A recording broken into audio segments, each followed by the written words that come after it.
Derek, and they're going to come and share about Hope Garden and what they're involved in. And so we wanted to give them lots of time to be able to share some of the history. And so I was going to say you'll understand at the end why they're sharing and why, as part of our church family, we're thrilled to be able to get behind them and support them, and just to see what God's done in and through over the years has been really amazing. So I'm not going to say any more because it'll make more sense as they share. So Jenny and Derek, welcome. Come on up, and we're thrilled to have you here this morning.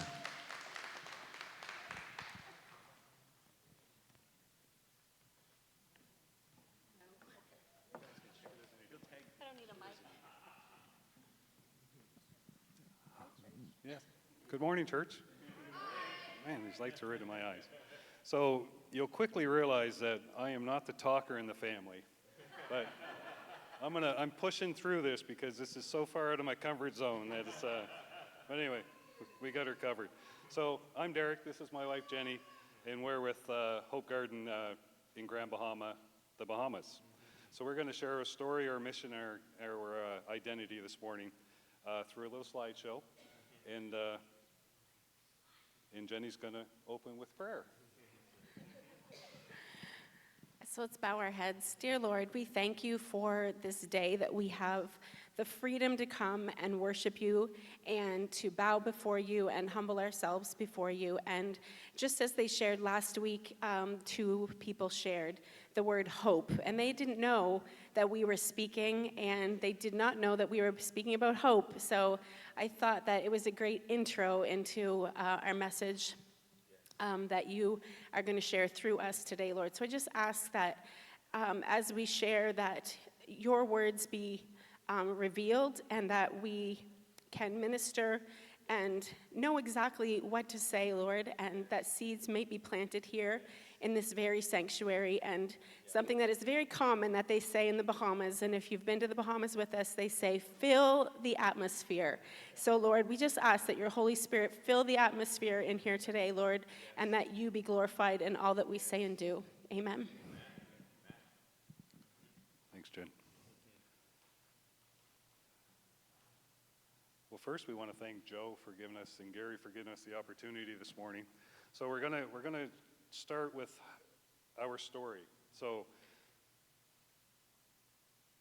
part 1 will be our story, part 2 is going to be the Bahamas, part 3 Hope Garden, and 4 will be your opportunity. So it all started in 1997. That's when Jenny and I first met.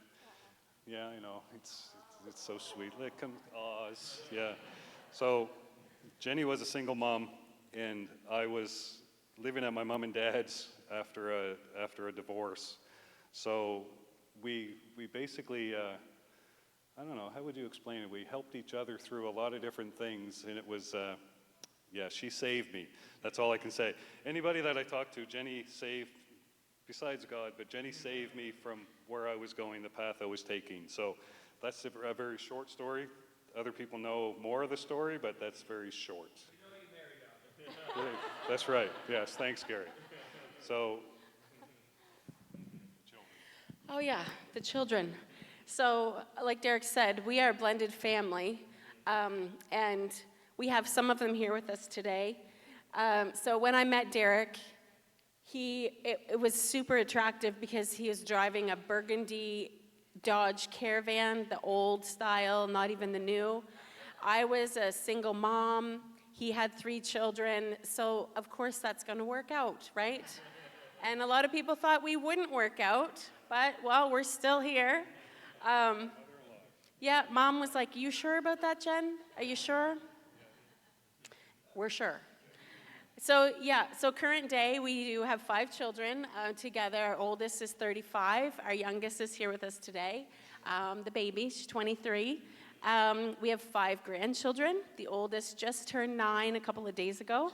And that's Nova Ray. And then we have Leah, who is right on her heels. She's 7, or will be, in August. Then we have Sage, who will be 5 in November. She shares a birthday with the first boy. That's little Bo. You've probably seen him running around here. Bo gets double mention in the slide because he's the only boy. And then Bo has a little sissy, baby Catherine was born December 23rd of last year. So there's 2 years between all of them, and they keep us extremely busy.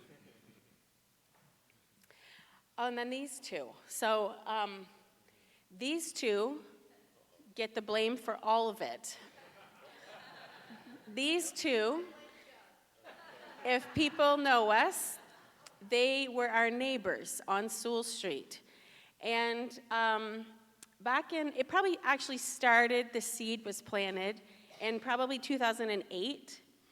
And Joe came to some of us and said, I want to send Ange on a trip. And I told her if she could go anywhere and pick some friends to go with her, where would she go and who would she pick? And I was one of the ones that was picked. So we thought it would be a trip of a lifetime, like one time, once in a lifetime. Right, April? And Kim? Yeah, okay, original Bahama Mamas that are in the building, stand. Please stand, yes. We have some Bahama Mamas. And then we have later gathering Bahama Mamas. Please stand. Esther, Mom. Kelly's not here today. Krista. Krista might be in nursery. Okay, well, we have a few.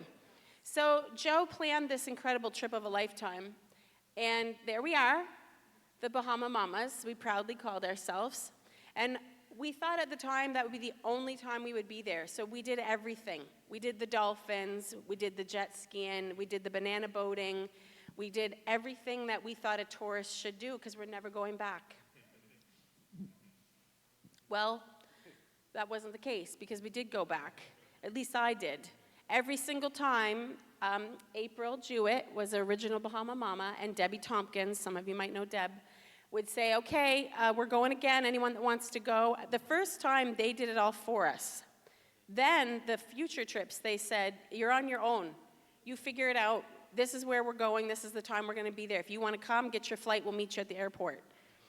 And they did. And I just kept going back. Year after year after year after year. And then we renewed our vows. We decided we should bring the men along. And so Derek and Joe, my brother-in-law Brian, and friends of ours, Jess and Louie, came, and we had a lovely second wedding there on our beach. It was lovely. Then my mom started coming, and then Mom was like, we need to do this more. So we would then stay for 4 weeks at a time. And then in 2018, this is after Hurricane Matthew, and a lot had gone on. For 9 years, as the slide said, we've been traveling back to Bahamas for vacation because it is a beautiful island. And some of you know that I own daycares and preschools here in the city. So after 9 years of vacationing, in 2018, on our last day on the island, we were staying in this absolutely stunning beach house. We had the basement apartment. We said to our friend Queenie, who we met our first trip there in 2009, we said, Queenie, can you take us to a preschool? And we had purposely waited 9 years because I knew when we went to that preschool, it was going to change my life. I didn't know how, but I was like, please don't let me go to a preschool. Please don't let me see a preschool. Please don't let me see a nursery. Please don't let me see a daycare. Please don't let me, because I'm here on vacation. Because once you know something, well, then you know, and then you got to do something about it. So, yeah, so we went to a preschool, and the rest is what you're going to see in the slides. So I'll just elaborate on that a little bit. When we came back home, Jenny and I just not really avoided each other, but we did want to talk about it, and then all of a sudden, you know, we're both thinking the same thing, that we had to do something. So this is where Hope Garden came about. So that fall, we went back again, and we kept going back, and we keep going back, and we'll always go back until we can't go back anymore. So our mission is sharing the love of Jesus by offering hope to the people of Grand Bahama through personal and authentic mission experience. And there's Jackie Saunders right there. Yeah. And our purpose is to make a sustainable, long-lasting impact on the lives of children in vulnerable communities by giving them safer, healthier, and happier lives. So I'm going to do my best to read this. When we were forming the mission, we thought, we need a purpose and we need a mission. We can't just go because it's nice. And God brought this verse to us. So pardon the glasses, but we're getting a little older. So in Isaiah 58, 10 through 12, and we've kept these verses with us through pretty much everything that we do on the island. Every time we go, we share these verses. And if you spend yourselves on behalf of the hungry and satisfy the needs of the oppressed, then your light will rise in the darkness, and your night will become like the noonday. The Lord will guide you always. He will satisfy your needs in a sun-scorched land and will strengthen your frame. You will be like a well-watered garden, like a spring whose waters never fail. Your people will rebuild the ancient ruins, will raise up the age-old foundations, and will be called repairers of broken walls, restorer of streets and dwellings. And now that we've been in this for 7 years, that those verses really ring true. We have become like the repairers of the broken walls, especially in more recent days.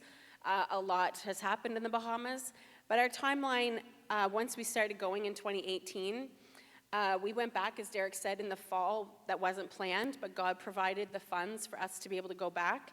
So we went with a 5-day mission of figuring stuff out. We wanted to meet people. We wanted to see what the needs were.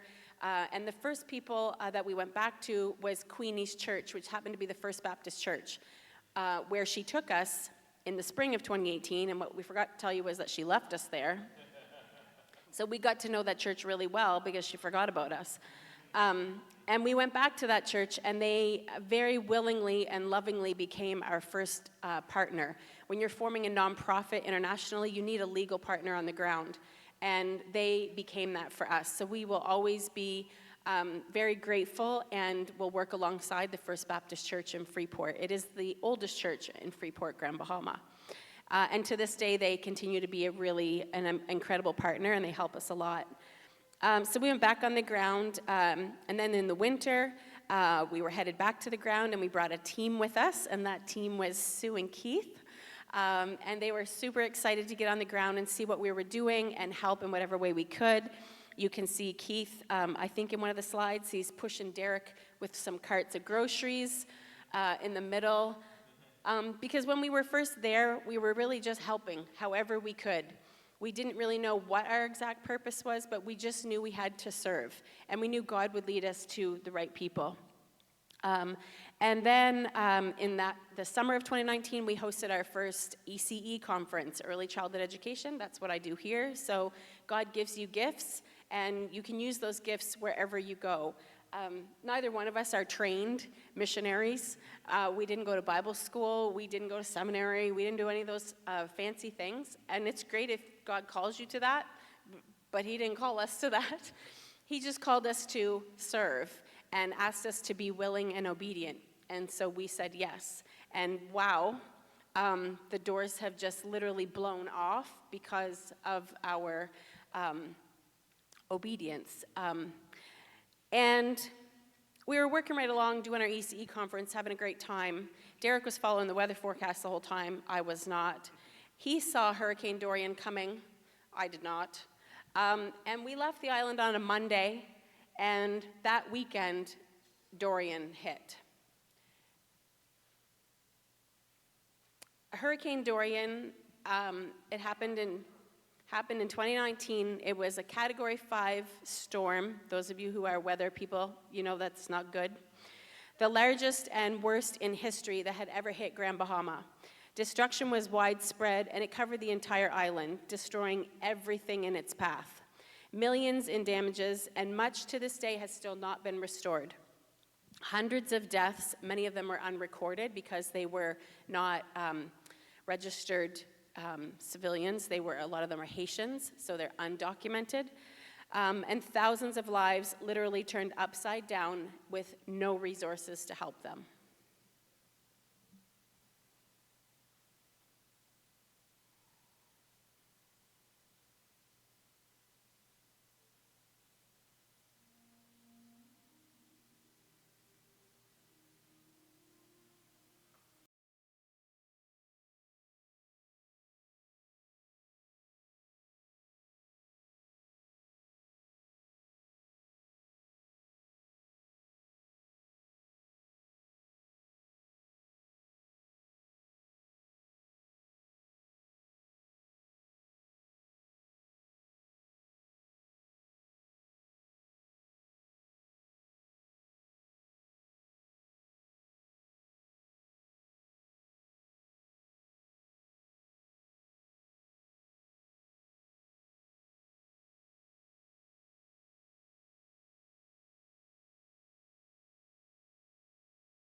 So that was just a little glimpse of the devastation after Hurricane Dorian. And there's still some places that are affected as of today. But it's getting better. It's getting better. Yep. So February of 2020, we went back to do anything we could do. We didn't know what we were going to do. We knew we had to be there. So we got a group together. There was, how many people came with us that time? Four teams came down with us in 2020. We did anything from planting gardens to handing out food, working with NGOs, and you'll see that we were on the way. So we ended up working with World Central Kitchen, Matthew 25, Pacific Hope, and Samaritan's Purse. So when we got there, we went to different churches and we told them that we were there to do whatever we could possibly do. And we ended up making some very good connections along the way. Some people that we still are with to this day that we still partner with. So it was pretty amazing. But of course, March 2020, everybody knows what happened. So we had to leave the island, come back home, and then we were wondering what we were going to do, how we were going to do it, and God only knew. And God led the way the whole time. And just when you look at these pictures, you'll see down a little ways down in the slideshow that some of these folks we are still very close with and partnering with in Grand Bahama. Yeah, so as Derek said, we weren't an NGO. We didn't even know what that term meant. We were just Jenny and Derek.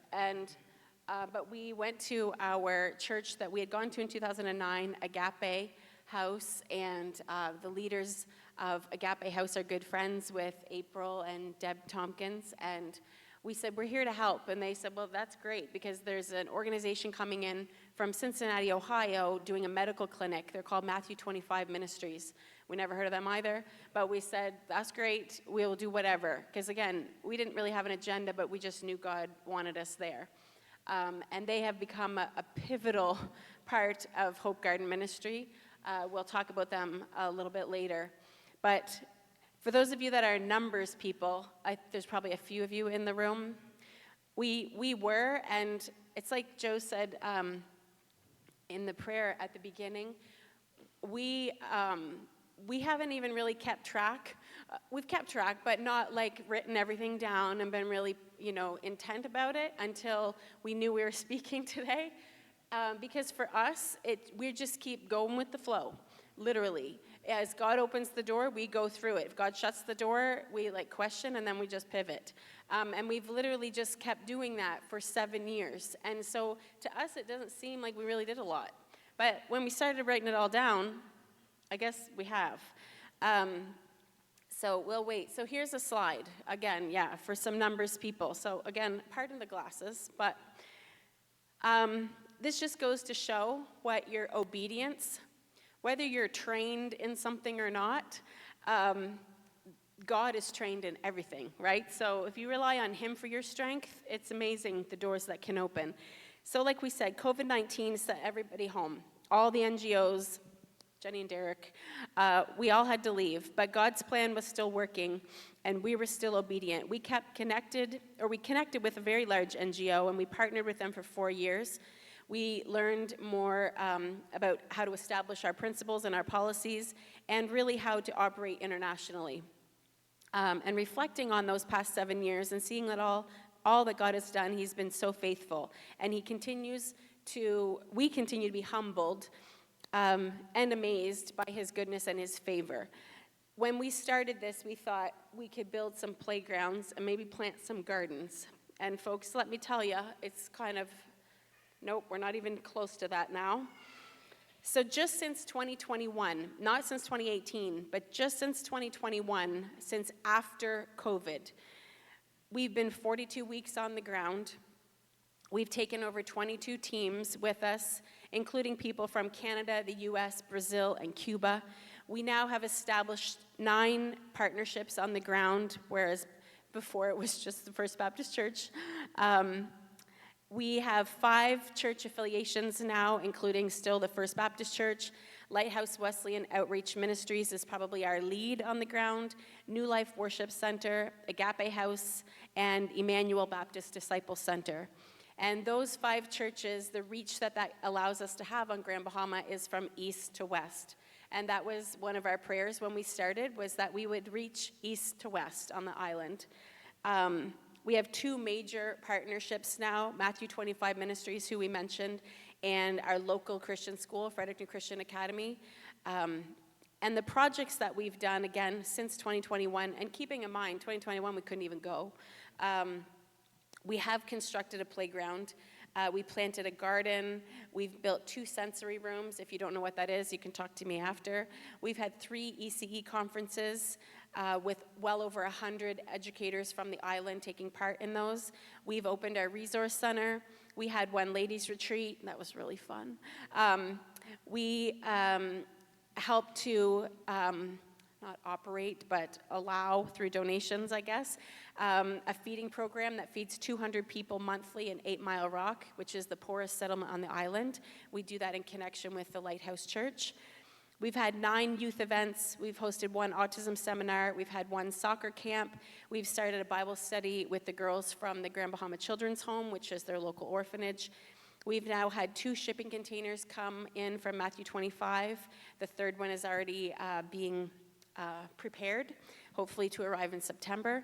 We've seen thousands of lives across the island impacted and over $400,000 worth of donated goods distributed.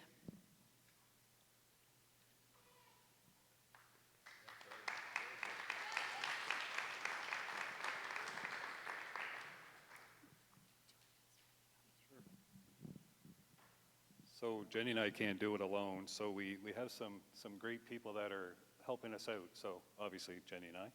And then Pastor Raymond and Sister Louise Simones, they're from the Wesleyan Church out in 8 Mile Rock. They've been, oh man, I don't even know what to say about Pastor Raymond and Sister Louise. They're a huge help. He does all of this stuff on the ground for us, keeps us on task, and he's an amazing man. And then the last couple is a couple that we met from PEI. They've come down. Shelley's been down twice. Matthew's been down once to the Bahamas, and they are heading up Feed My Sheep program. So we've never had anybody that's come alongside of us just to take something on. So it's been really helpful and very nice to have another set of ears and someone giving us some hands. And then on the ground, we have more amazing people. The first would be, in the top row, would be Tika. She has Tika Nell's Preschool right in Freeport. And then Letitia Campbell, which would be an autism specialist. June Hutchinson, which is she would be the executive director of the Children's Home, which is it's a orphanage, but it's not an orphanage. I'll just leave it at that. And then from the First Baptist Church, we have Silva and Obed Pinder. And then on the bottom row, we have Wendy and Ramon Simones. Wendy is a girl from Cuba, and Ramon was quite ill for a while, so we went to Cuba and fell in love with a Cuban, brought her back to the Bahamas, and the rest is history. And then we have Nikki Hunt, who is a community leader. She's one of a really good partner out in Pinder's Point, Lewis Yard. And then Miss Moss from the Beacon School, which is a school in Freeport that is for children with special needs. And then Jeanette Hall, which is an education officer from the Ministry of Education. Jenny's had a lot of meetings with Jeanette Hall, and it's been really good to make that connection with the Ministry of Education. Yeah, several years ago, we had a conference here at the church. A lot of you probably attended. It was at the convention center. Lou was here. If you've been in our church anytime, you know Lou. And Ange actually had a word for us. And I believe Gary has spoken about government also, that we would have influence over government. And at the time, I thought she was talking about the daycares here. And that's another whole situation with the government here. We won't go there. But in the Bahamas, we have been very, very blessed to be able to really connect and get involved and come alongside a lot of government officials, not just in the Ministry of Education. So I think it's really been a critical part of our ministry. You can't just go to another country and start telling them what to do. You can try, but you really won't get very far. And so coming alongside those different ministers and community leaders and politicians and senators and all these people, it's been really, really helpful and really legitimizes our work on the island. So we have 4 main projects that we highlight. Most of them are child-focused. That's what we know, it's what we do, and what our skill set is, so we figure we'd stick with that. We also have vision trips and specialized training. Jackie has been involved in a lot of that. If you want to know more, talk to Jackie. Container distribution, that's a big one that we never saw coming, but that's almost the lead now in what we do on the ground, and our resource center. And then just this spring, Feed My Sheep started, which is a feeding program that feeds over 200 people monthly in 8 Mile Rock. This is Derek's baby, so I'll let him talk about this. This is the best ever. So you can go to the next slide. Oh, we skipped over child. We just skipped over something? Yeah, we did. Yeah. We'll go back. We'll talk about this. We'll go back to that We one should after. maybe talk about the children. Yeah, this is a. We'll go one more. I can talk about You want to talk about this one right now? Sorry, Kayla. I'm getting excited up here. He's getting excited about the container, but we're going to talk about the children for just a second.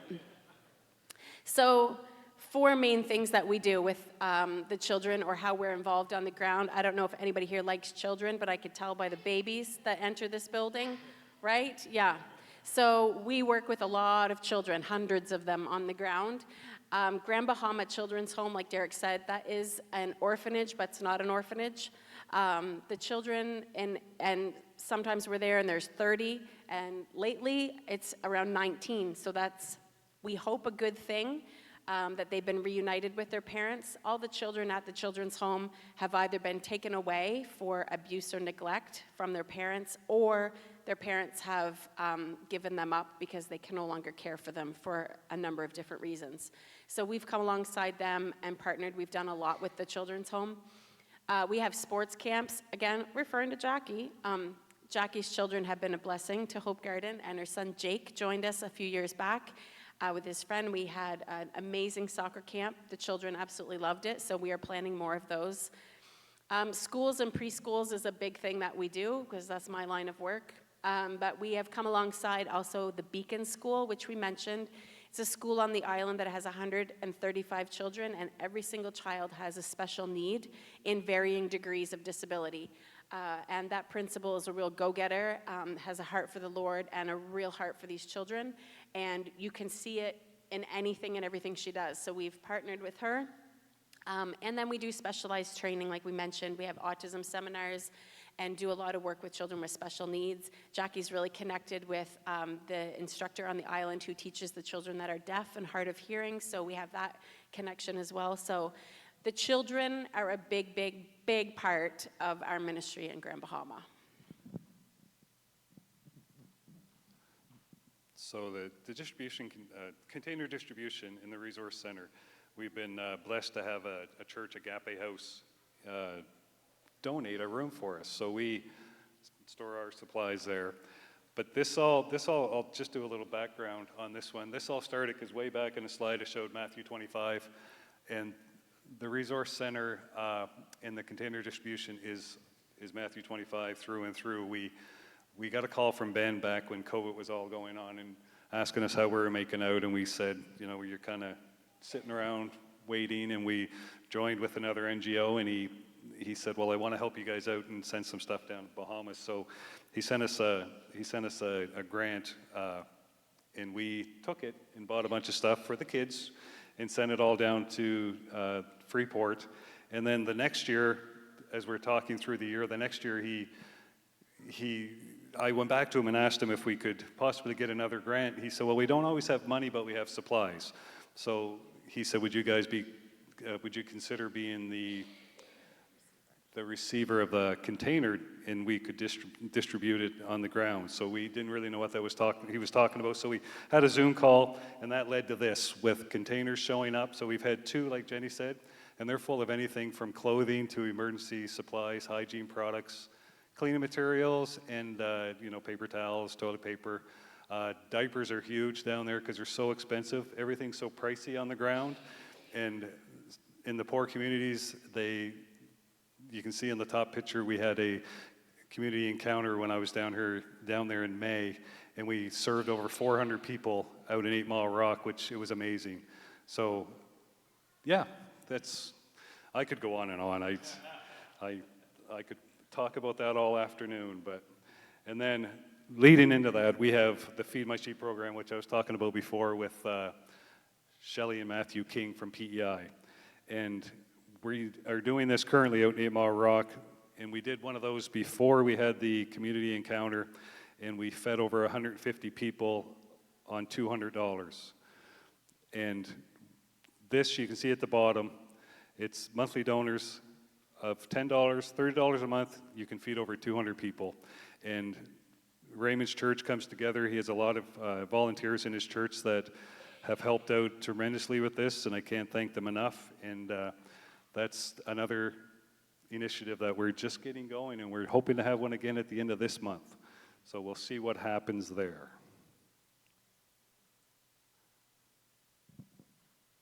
Yeah, Derek's not sharing some of the parts of this.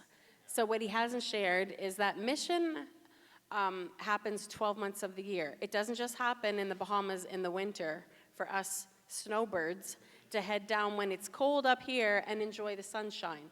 Because when we emptied those containers, we did it by hand. And I don't know if you've ever been in a shipping container in 40-some degree heat in the Bahamas, going into a warehouse with no AC, no windows. It's really hot, so it is bad. It's a sacrifice, people. And if you want to see the kind of sacrifice, then you can come with us. But it is pretty incredible when you're all standing there, and you're standing there in our very humble resource center, because let's just call it what it is. It's a warehouse. And this old, 100-year-old transport truck pulls in. I'm sure it came off the ark, and it pulls in and starts honking the horn, and like, there's our stuff. It is quite exciting. He didn't share those parts. The 3 other things that we do, we'll just go through them quickly. We have vision trips, and that's pretty self-explanatory. It's for you to come and catch the vision. Because like Derek said, we can't do this alone. And I don't know what seed God might plant in your heart and in your mind to help this mission or any other international mission that's there to share the love of Jesus. So that's what a vision trip is. And we do them regularly. Again, we don't just do them in the wintertime for snowbirds. We do them all year round. We also had our very first Embrace retreat. We have some attendees in the room. We had 10 ladies all together, and it was an incredible time for them to have a little bit of a vacation, but then also really see the hands and work of Jesus working through Hope Garden. They got to meet a lot of our partners. Even though April's been to the island, how many times, April? Like 20, 30-ish? I still found original things for her to do. So that was good. We had a lot of fun. And then we've mentioned our ECE conferences, and those are for educators on the island. And again, not to tell them what to do and how to do it, but just maybe bring some awareness to new teaching methods, and just bring some resources and some educational material that they may not have access to otherwise. The whole purpose is to come alongside of people. It is not to tell people what to do, because we got it all figured out up here in Canada. That's not the purpose. So those are 3 other things that we do. We don't do the retreat and the conference annually, because God is opening other doors, but as those things come and as people come and show interest in that, then we will open them up again. And, okay, we'll move along because we have like 5 minutes-ish, right? But this is the most important part of our slideshow. So as I was preparing this, I grew up in a little Baptist church, and it was very common in a Baptist church to have a 3-point sermon. So I made a 3-point presentation.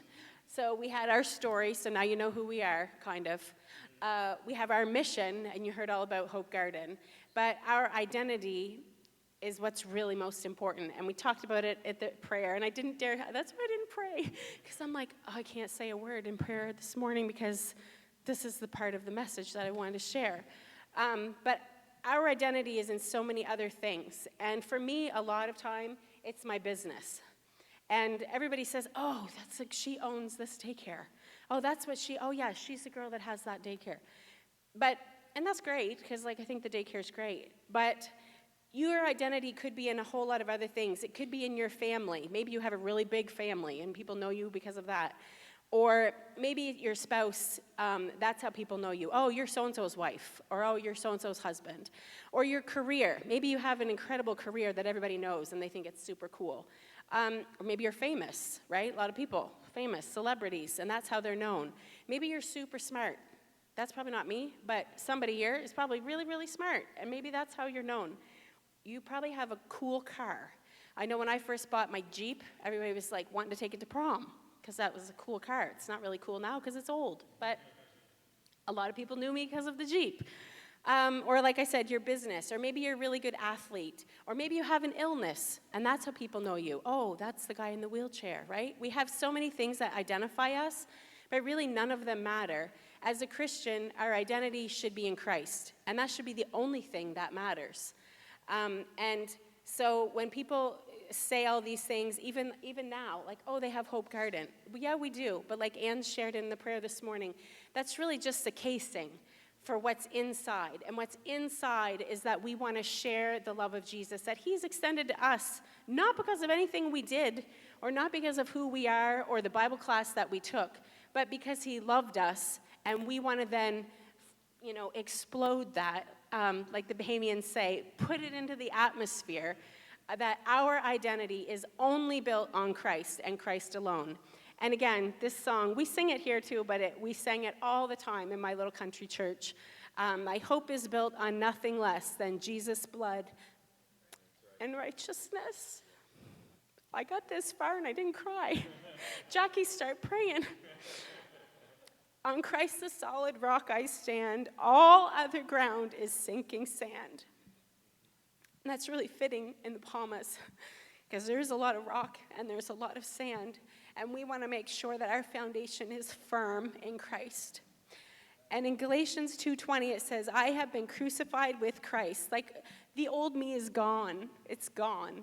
It doesn't matter what my identity was before. It doesn't matter that I was a single mom at 16. It doesn't matter that Derek was divorced. That stuff doesn't matter, because we have God's grace and forgiveness and faithfulness and love. It is no longer I who live, but Christ who lives in me. And the life I now live in the flesh, I live by faith. None of this ministry could happen without faith. Every single step we take, every flight we get on, we don't know how we paid for it. It was faith. Every time we walk off the plane and hit the ground, it's steps of faith. So you're not here by accident. And some of you are going to say, oh, here she goes with the money she's going to ask us to give. Yes, I am. Because I don't know, like I said, I don't know what seed has been planted in you. Maybe you've been just waiting or wondering, I really want to help. I really want to serve the nations. Great big banner over there says it every week. But do you really think what that could mean for your life? So yeah, you're not here by accident. Something about this mission is stirring in your heart, and we believe that that's on purpose. You might be wondering, what is my next step? Well, here's the truth. You don't need to come to the Bahamas. You don't need a plane ticket, like we say, to see what's happening or to be a part of what's happening with Hope Garden. Whether you're sharing a post, whispering a prayer, rallying your friends, choosing a project to support, or literally digging in the dirt with us and getting your hands dirty, it all matters very, very deeply. Every hand, every heart, every dollar, every word spoken on our behalf moves this mission forward for the kingdom. We're not just growing gardens. And truth be told, we haven't planted a garden in 2 years because God has opened other doors. We are cultivating hope. Oh, I need to still keep reading that, love. There we go. And we're feeding souls. We're building something eternal, something for the kingdom. And this is your invitation to come and plant alongside of us. You can partner with us, you can share the load, and you can share the vision. So this next slide is actually our goddaughter. We have 3 godchildren on the island, Queenie's grandchildren. And this is her. Her name is Vanya. And she is just the sweetest, sweetest little girl, has no idea the challenges that face her every day. So she would like to say thank you. And if you come to Bahamas, we will make sure that you meet little Vanya. And the next slide, we're just going to share of how you can give if you feel God stirring in your heart that you want to be a part of what we're doing in the Bahamas for God. It's not for our glory. It is a big sacrifice to go and leave work and family, but the blessings are abounding in the Bahamas. So thank you for letting us share. Oh yeah, can I mention one quick thing? I should have done this at the first. If anybody has a phone, we want you to take out your phone, because this is something you can do to help us that doesn't cost you a cent. Take out your phone and go to Facebook and find our page. You'll see our logo. It's on Derek's shirt. And like our page and follow us, ask questions, interact with us on that page. You wouldn't believe how much that will drum up interest. So we would really appreciate it if you want to do that and can do that and share what we're talking about. We'll be at the back for coffee time if anyone has any questions, or maybe you do want to buy a plane ticket. We'll certainly let you know how you can do that. Thank you.